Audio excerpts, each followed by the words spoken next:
What's up, y'all? As I am driving home in a weird electric car that knows how to keep its own lane and stuff, it's like autopilot.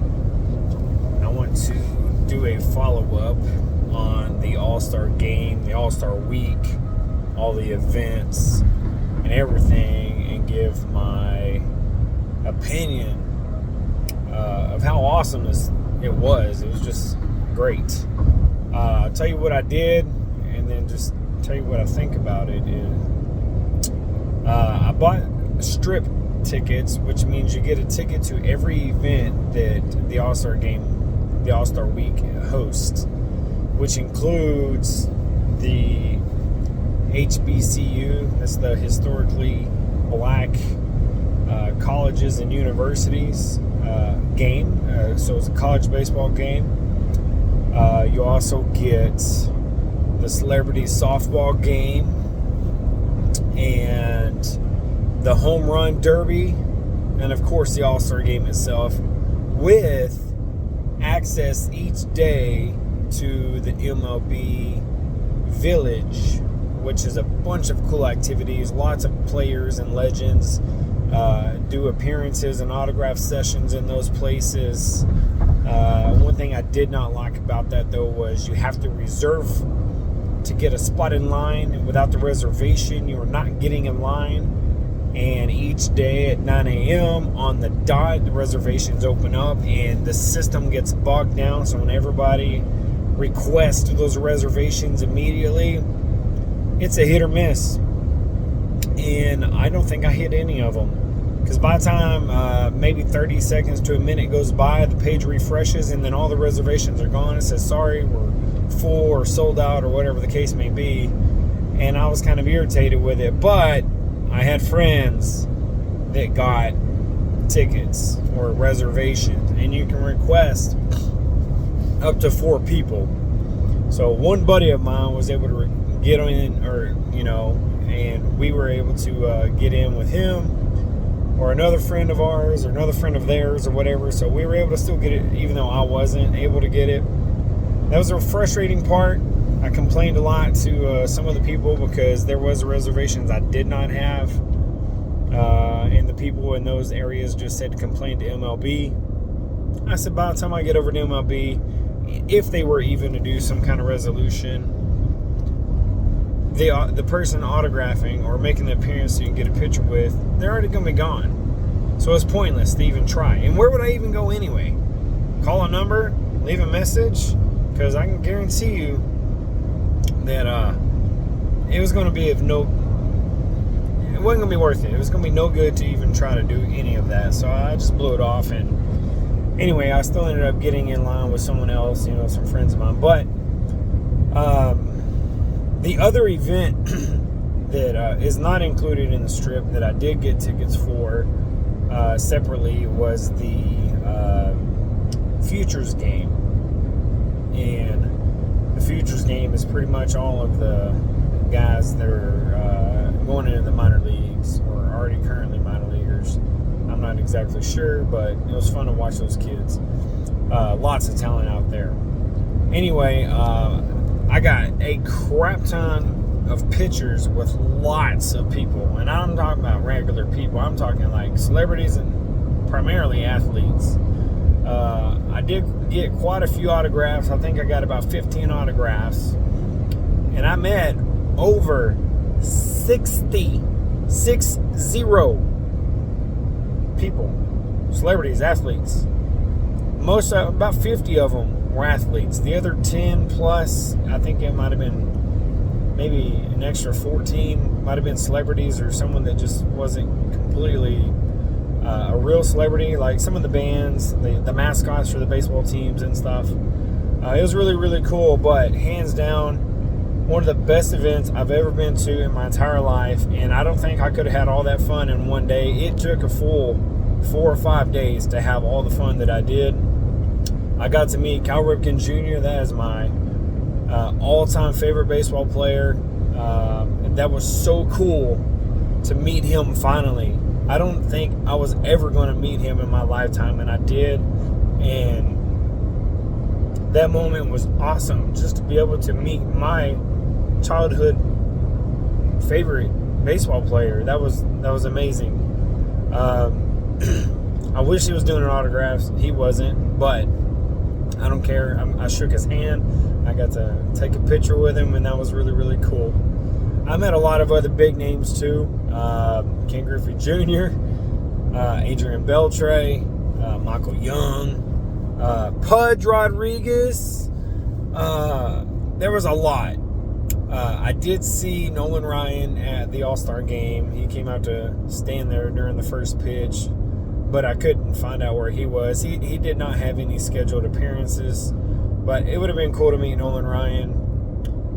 Pitcher-wise, he's my favorite pitcher ever, but overall player is always going to be Cal Ripken Jr.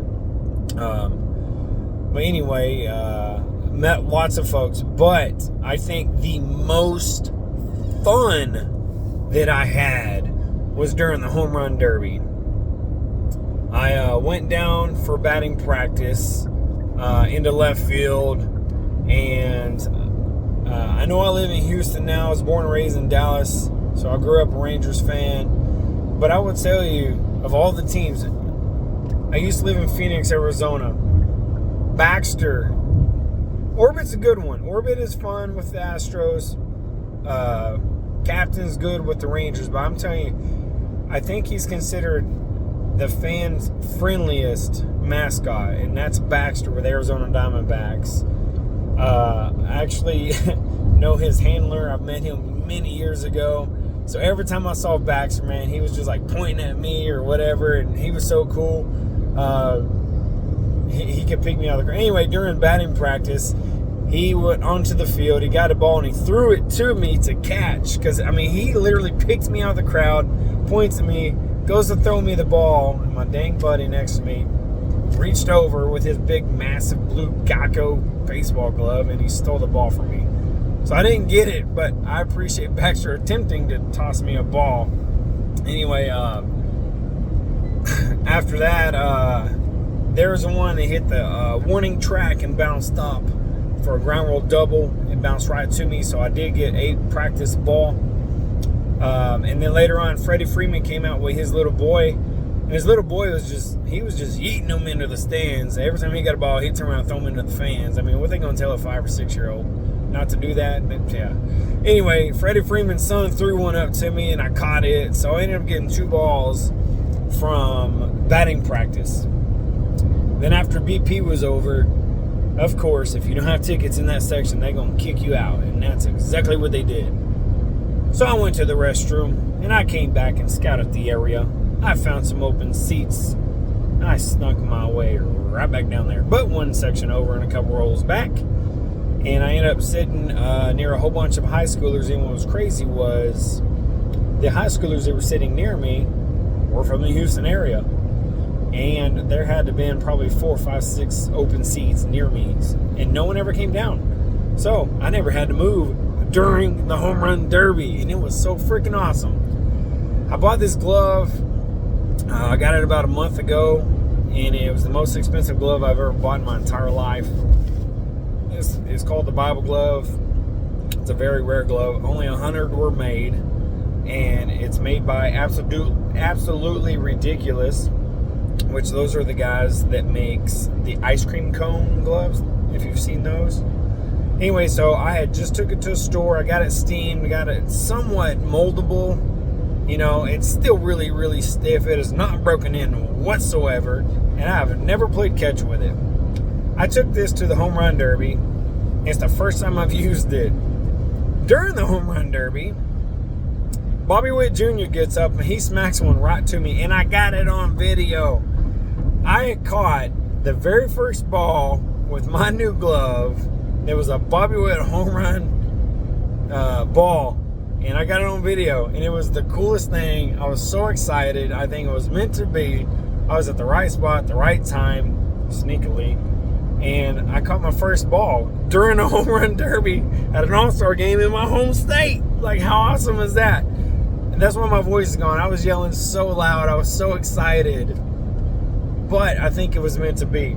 I have a Bible glove. I think God had put me there in that place, in that moment to catch that ball. Like, it was meant to be. It was just so cool. Anyway, after the first round was over, I swapped seats with the people next to me. So I went over like 4 more seats from where I was, and they moved to my spot. And anyway, we went to we didn't go anywhere. Sorry. Alec Boehm hit one, and it bobbled over like a lot of people's hands and hit the ground in front of me, or next to me. But the lady I just traded seats with didn't bend over to get it, so I scooped down there and I picked it up, and I ended up with an Alec Boehm home run ball. So I ended up with 2 home run balls during the home run derby, and 2 from batting practice. So I ended up with 4 balls from the home run derby, 2 practice ones, 2 game ones, or like competition ones. It was really, really cool. I would say home run derby was the most fun I've ever had in anything baseball related. Even better than the All-Star game yesterday. Hands down, awesome. And just to include all of it, from Friday all the way through Tuesday, all the events, all the people I met, all the autographs I got, all the pictures I got. The best week I've ever had in my entire life. It was just absolutely awesome. This event is made for the baseball fan. And if you're a baseball fan, you have got to go check out an All-Star Week. Even if you don't go to the games, you can just go to the Village. There's so much to do, so much fun to have. It's just really, really, really cool. Anyway, I just wanted to give y'all a follow-up. That's my opinion. Hands down, funnest week ever.